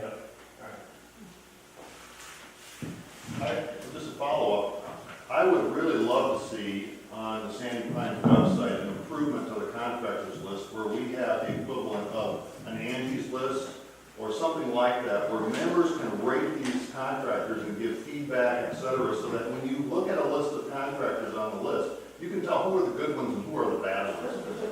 Because, we get lots of comments on Facebook about who do you use and who's good and who's bad and who, whatever, and that's not the place to be discussing that. I would prefer to see it on the Sandy Pines inspector's homepage, a list of the contractors, and then, I use them and I rate them a 3 or I give them a 5-star or whatever. I think that would be very useful for the membership. Yeah, it just came up this past week. Were you been talking to somebody else in the office too? Okay. You get around, Andy, that's all I can say. I wasn't too high on it, but I'm open-minded about it. But all those kind of things generally will take management of some kind. And we don't want to get into, I want to make sure that Sandy Pines does not get into a situation where there could be a liability of representing or misrepresenting a contractor to anyone. And so I'd want to know what the parameters were for input, and I'm sure that there are places like Angie's List or wherever that have themselves covered. I'm not saying we can't do it, I just want to know what that is before we did it, so. I did have a comment about enforcement, especially now with the new inspector, about grandfathered stuff that's violating code, because I've heard inconsistent enforcement now, and we get new inspectors. I have a deck that was a foot too close to the property, to the green space, and Ralph signed off and said, grandfather belongs, you don't change the deck, and it's on my inspection report, etc. But I've heard other people say that with the new inspector, doesn't care. If it's in violation, you gotta fix it. There is no such thing as grandfathering, and I thought, oh boy, I hope we're not. No, you're right, and you're wrong. Where you're right is that he is in telling people that they have to move something or pull something back if it violates state law. State law supersedes Sandy Pines law. True. So that's where that comes in. We have the 4-foot rule that is Phase 6 is notorious for non-compliance in having 4-foot rule, being if your shed has to be 4 foot away from any living quarters. Ernie, just this past week, has had a number of conversations with folks from the state campground authority of the state of Michigan, and so we oddly enough, found out this year that the 4-foot rule is not in our rule book. So that's gone to the Rules Committee. The only way that we're covered is at the beginning of the permit section that says that state law supersedes any Sandy Pines law. So what he's done now is to say, what I've asked him to do is to not allow anyone to build closer than 4 foot until we get the rule changed, and then it will be on the rule. But right now, we're giving permits for anyone to be inside that 4 foot, and the cover or the substantiation we have for doing that, or justification for doing it, is that top paragraph. But we need to have it more clear. And so now the question is, and that was his question to the state inspector this week, was what do we do with those that are non-compliant? So that's we're struggling with that right now, and what to do with it. I'm hoping that we can work with them, and they said that that's one thing you need to get into compliance. But I'm hoping that we can do that, if they give us 10 years to get compliant or something like that. So that's the 4-foot rule offset from the property line or between the building? Between the living quarters and another building. And another building? Yeah. Oh, okay. Like the garages that you see. So in my case, where my deck on one little corner is a foot too close to the green space, there's no state rule about that, so I'm okay because that's a Sandy Pines rule. That's a Sandy Pines rule. Yeah, you're right. You just answered my question, I was going to ask. Okay, all right. I'm sorry.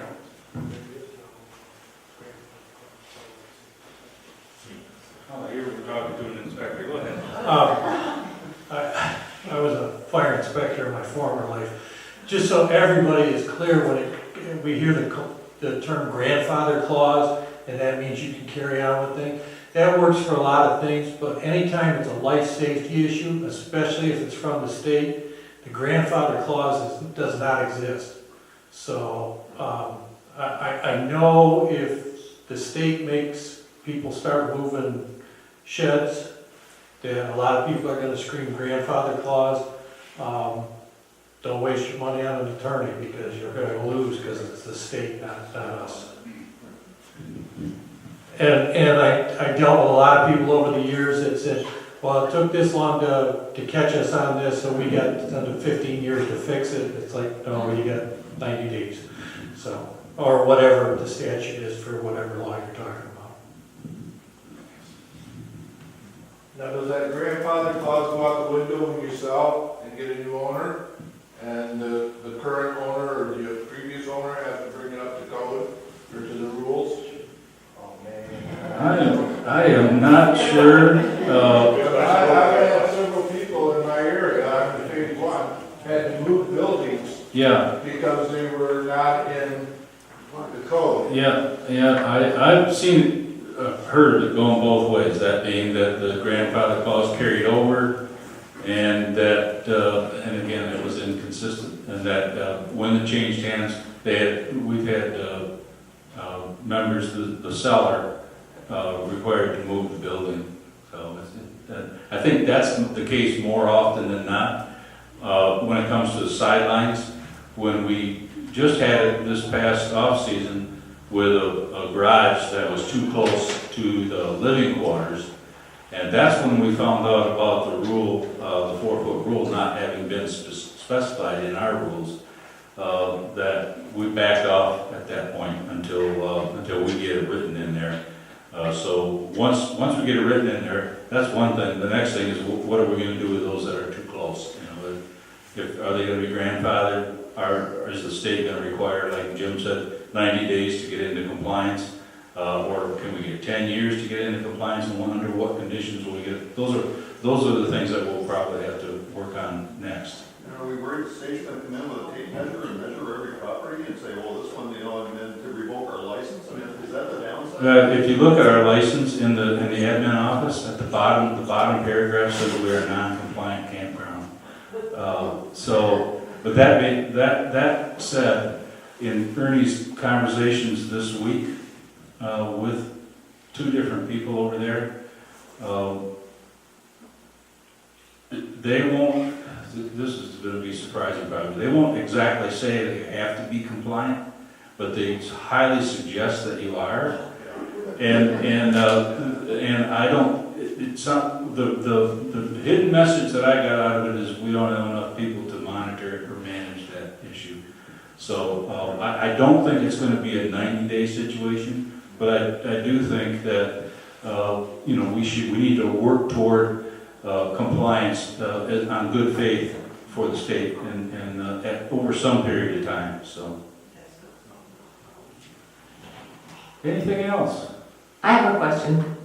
On the lines of what you were talking about, a security guard at phase 3, do you have certain patrolmen in certain areas that are kind of assigned so that you could get to know your patrolmen per se, or do they just rove everywhere? It depends. There's times that we might use a directed patrol, like if there's a specific problem that's occurring, we've had people call and complain about a specific problem, then we're going to direct patrols to that area to try and eliminate the problem. Other than that, I don't have enough staff to put somebody in every phase, obviously, and I do want the members to get to know the staff. I think that's critical. The situation that the young lady over here was talking about, you know, perhaps if that's somebody that, oh, that's so-and-so, and there's that personal relationship, then that whole situation can be resolved in under a minute. So I'm open to suggestions as to how you meet the staff. Some of it's going to be difficult. It's like I got guys that work third shift, and they don't have near the contact. But the first and second shift people you see around, what I encourage them to do, and I'd also ask the members, is as opportunity presents, walk up to them and introduce yourselves. I'm so-and-so, I live over here, and have a little bit of conversation with them, and kind of start that personal relationship. Thank you. Kate, how many people do you have on your staff? I have a total of 15, but that 15 includes my full-time people, my seasonal people, some of whom are utilized very little, others are whom I'm using for about 40 hours, and then my part-time people. So, you know, the full-time guys you'll see around quite a bit. The person that's out here today, he's a regular part-timer, so he comes in, he works every Saturday and Sunday for me. So you'll see some new faces around, some of the same ones, but that's my current level.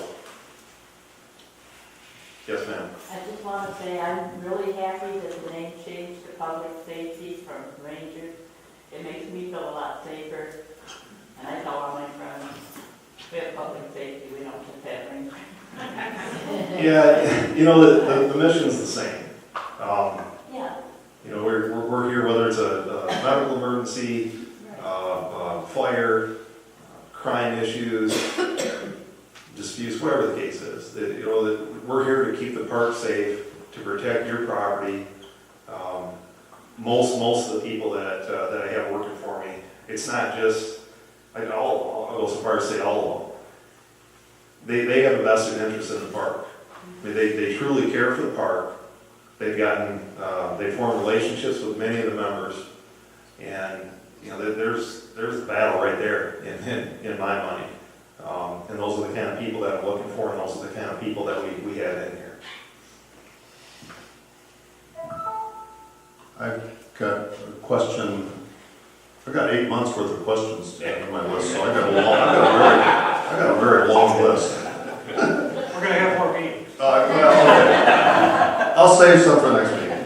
I've been asked at board meetings and at face-to-face meetings about the financial reports for the last few years, and in particular, why the end-of-year financial report, which you just approved last night, so I'm waiting to see what that looks like, why it doesn't include actual capital expenditures. We see the initial budget for what the capital fund is going to spend, but we don't see where the money actually went, which is not the same thing. And the last time I asked you this question last year, you said, well, it's up to the board to decide to publish that information. And I thought, well, I don't know that the board needs to approve where the $300 a year now that each member is being assessed for the reserve fund, et cetera, where that money is actually being spent. So I'm hoping when I look at this year's end of September financial report that I'm going to see that in there. I kind of doubt I'm going to see it in there, but again, I'm gonna request that if it's not in there, that we please start publishing actual capital expenditures, because I think the membership needs to see where not only the operational fund is being spent, but also where the capital dollars are being spent. And let me just say, it was a little disconcerting to me last night when I see 8 months worth of financial reports just being rubber-stamped by the board, and nobody asked a single question. I've been on a lot of boards, and being the CFO and treasurer on a lot of boards and presented lots of financial statements, and there's always lots of questions from fellow board members. And when all the board members just sit there and say, it all looks good to me, it looks to me like nobody cares. And I'm sure that's not the case, but that's the way it presents itself to me. Yeah, it does. And But they were all the board members are given the checks listings and the financial statements and the investment account activity for each month, far in advance. They've had them since the end of the year. December. And then every month after that they became through. So they've been sitting on them for a while, and then at the planning meeting, then it goes through finance. And then there was a number of questions in finance, and then from finance, it goes as a board to a recommendation to the board. So there weren't many. They were at the board planning meeting on Monday, this past Monday, and I don't know if there were many questions because you and Kimberly did a really good job on explaining the summaries that were on each month. And there may have been a few questions, but so they get vetted through a committee, and when it gets here, and we want to have a 45-minute meeting instead of a 2-hour meeting, Don did a good job at that. It's been vetted, but it's not discussed unless there's a question, and I think Charles had a couple of questions last night, but generally they get a good look at them and get a chance to ask questions or email Kimberly through the whole process. So the publication of the actual capital expenditures, are we going to be able to see that in the future? I don't know. Do you want to see that? You want to see that happen? Yeah, I don't object. There is a summary that Kimberly has put together that shows the past year. Okay. And all those items are listed individually. So when it has, say, land improvement or major improvement to a building or purchase of equipment, there's a line item for that, and it shows you exactly the dollar amount that was spent. And then as of September, it also shows the total amount and the balance that's left that's going to be spent between March and But those actual expenditures are not published in the financial report, the end of year financial report. At this point, no. The board and the finance committee are the only entities that receive that. Right, so if, for example, last year, and I see, okay, we resurfaced the tennis courts, now that was not in the original budget, and I think, well, what did we spend on that? I should be able to look in the end of the year report and see, oh, we didn't plan for it, but we actually spent this amount of money on the tennis courts. I beg to differ. I think that what you need to do is you look at the budget, and we stay within budget. If we go over that budget, that's when I get called on the carpet to the board. But individual items, I would not be in favor of it, because you're always going to find somebody that's cheaper than people we get. You're going to have a brother-in-law or a sister-in-law or a cousin or aunt and uncle that sell things cheaper than what we're going to get, and you're going to question that. No, and I just don't think it's necessary. What's necessary is to stay within budget. No, and I get that, but where the money actually goes and what we spend capital dollars on is not necessarily what we plan for in the budget. It can move around. It can move around, exactly. Yeah. And I think the membership deserves to know, if you move it around, where did you move it to? And the intent is not to say, well, if you spent $50,000 on the tennis courts, I could have done it for $40,000. That's not the intent. It's just to know, where's the money going? Maybe not yours, but that's the calls we'll get. But anyway, that's not my call. If the board wants to explore, that's why none of those financial reports hit the website until they approve them. It would be the same thing with capital. If they want that on, if they want a summary, that's not my call. But if they say post it, we'll post it.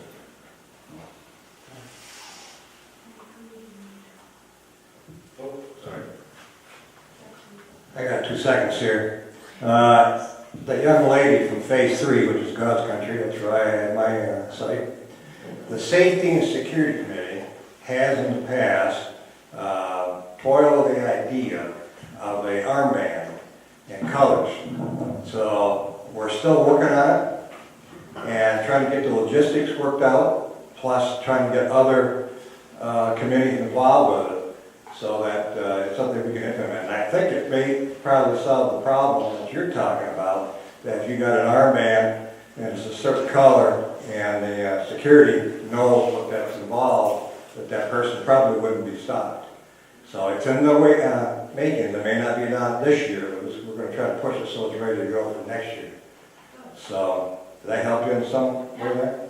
I just like to say, I think it's a wonderful idea. I'm currently an associate member. My husband and I thought about getting a full membership up here, and we have a membership at Cola Light in Outer Banks, and that's the method that they employ, is that if you are a member, and if you have someone coming in, they have a system for alternating the color of the armbands, and it's only known by the individuals that patrol Cola Light Resort.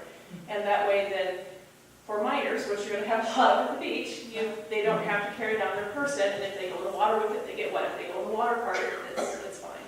Another issue we have that's a security problem is that even though we are a guarded or gated community, some of these gates are not manned, like Phase 3, golf carts, bicycles, same thing where the chapel is. That's another way they can come in with a bike, motorcycle. Even somebody has a golf cart down the road, I've seen them do that. Where they come down the road and they go right up into the park and off they go. It's not hard to put a fake number on a cart. It's not like a license plate in your car where the security can run it through a computer and say, oh, that person doesn't belong here. But we have issues like that. We had it last year in the spring when it was reported a family came in from the chapel service in the morning, unpacked their cars, family went down the road with their coolers, and Dad gets out the bikes, and they ride around the park all day. They're not even a member here, and kids sit in the water park. And that's the other things that we're talking about in our committee, is to try to get the logistics worked out that if somebody comes into the water park, that there's some kind of form of identification that they are belonging here. So it's one of the things we're trying to stop, is those that don't belong here that come in. Before you leave, make sure you put your name on one of these slips for some $5 ice cream certificates or dairy dip certificates. I've got a graduation open house to go to, so I'm going to shut this thing down at 11 o'clock. Has anybody got one more thing? All right. Then grab a mic and we'll see if we can get your question answered. Are we going to, I hear people talk about the pool, wanting the pool still. I could care less whether we do or not, but is there going to be something drawn up for people to vote on it or not? Not that I'm aware of. I think that's a decision that the board will have to make. And then because there was a ballot last year for an indoor pool and it failed, I guess it would be, to go back to the board to present another ballot and possibly, what we've heard is that some kind of rendering would help in passing it. That being the case, I believe Long Range did a survey about 3-4 years ago, and out of the 1,000 or 1,100 votes, I believe only about 40% were interested in another indoor pool. So I think the vote last year was not a surprise, but that being said, I personally think it's an amenity that is missed, and I would like to see it at some point in time.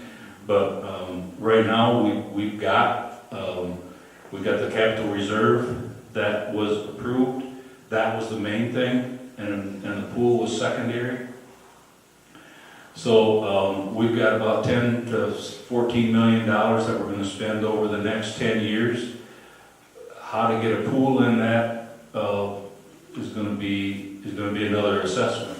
I don't see, we could work. We had a very good year last year. We've had 6 very good years. We averaged an increase in cash over the last 6 years of 500,000 a year. Last year we had $1 million. That $1.1 million was used to pay for the Sandy Pines portion of the project in phase 3, those 2 CCs. So all of that got done without any additional assessments.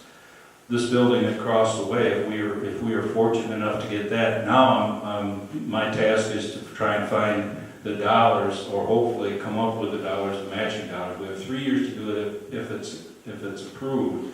We have 3 years to build it. So we've got some time to build up some cash again, without touching any of our operating cash set aside. And that to me is important, that we don't do that. I think it's important to the board as well. So another indoor pool, is it desirable? Yeah, I think it is to a lot of people. Is it going to be feasible? It would be another assessment. What about when we had that, when they asked for us to give, I think it was about the $200 extra money a year that passed. I think the year before that, or maybe it was the same year, I'm not really sure. They had a list of things that they would like to do with the money. Was there in there somewhere within the 10 years, something about putting another outdoor pool, maybe in Phase 2? Yes. Is that still something? That's still in the budget. It'd be probably a pool about the size of the one in phase 3, so it's not going to be a huge pool. That being said, we have a vacuum of pool space right now. We need some pool space, and we got kids traveling across to phase 3 to use that pool for lessons, and that's not a safe situation. So. Right. Yeah. So I hope that that pool in phase 2 can at least move up a little bit. Do you see that something coming maybe sooner than? Yeah, sooner rather than later. Okay. Yeah. Okay. Thanks. All right. We just want to say thank you again to all of you that came. And I want to thank Scott's Carts Bus and Secure Roofing. I hope he wasn't the guy that gave you the exorbitant roofing.